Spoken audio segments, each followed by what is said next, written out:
Hey everybody, it's your Uncle Bear, and I am getting ready to head up to Lake Norton, South Dakota to pick up a load in the morning, and I wanted to do a quick post. It is supposed to get down to temperature, not wind chill, temperature of minus 17 up there tonight. I don't know if it will or not. I'm sure it'll be plus or minus 5 though. They're usually pretty accurate on that, unfortunately.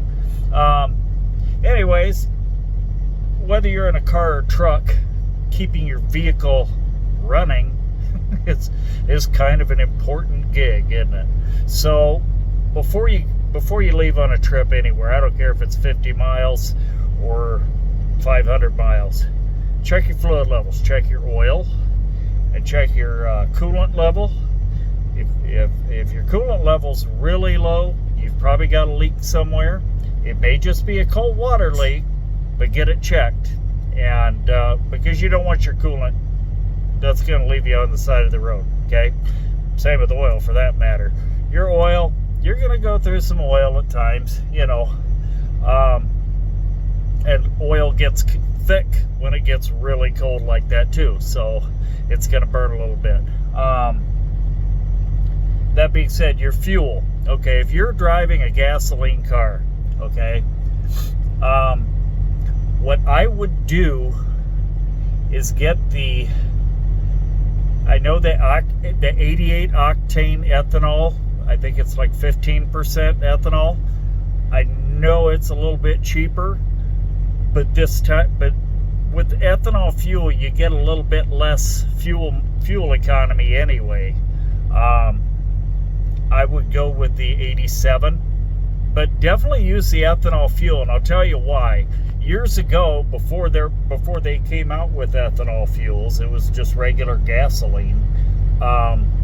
We used to add heat, and you can still see they still have those little bottles of heat, you know, in the stores and that, and that's great if you use them.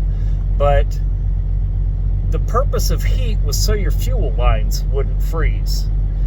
And with ethanol, the alcohol's already in there. It'll dissipate the water, so the fuel's not going to freeze if you're using an ethanol ethanol gasoline mixture. So, but yeah, I would get the 87 octane, and like I say, it gets a little better fuel mileage. It's only 10% ethanol. If you want to use regular gasoline, by all means, like I say, but make sure you add something like heat or a similar product to that, so your fuel lines don't freeze. Obviously, if you're a truck driver, if you got a diesel pickup, you likely already know that you definitely need to put fuel additive in with your fuel when it gets to temperatures below 15 degrees, really. Whether you use Power Service, House, FPPF, there's all kinds of. Yeah, my truck's letting me know there's icy road conditions today. There's not. It does that when it gets to 38 degrees. I'm like, yeah, if there's a bunch of snow on the ground, I guess it will get kind of slick, but but yeah, anyway. So, like I say, check your fluids. You always want to check your fluids. Don't take a chance, because I tell you what, I don't know about you, but I hate cold. I hate being cold. I hate everything about cold. When I was a kid watching Santa Claus is Coming to Town, that Winter Warlock guy, I wanted to throw stuff at the TV. If my dad hadn't been sitting there, I probably would have put a hole in the TV. But that being said, yeah, don't get stranded out in the cold. And if you do end up breaking down on the side of the road, number one, make sure you've got your phone charging. Okay, if you're in the car, don't be on the phone. Have it charging. That way it's fully charged, and you can call somebody if you should happen to break down. Do not get out and try to walk, especially at temperatures like that. The wind chill is a real thing, and it doesn't take hardly any time at all for you to develop frostbite and or freeze to death, you know. And just breathing those cold temperatures in for extended periods will freeze your lungs. So yeah, don't do it, folks.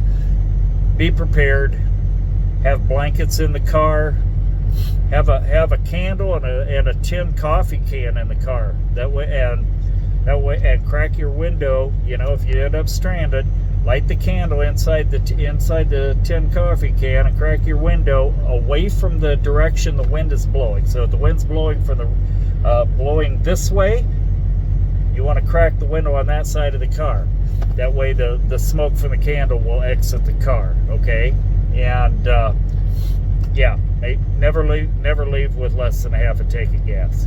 Never.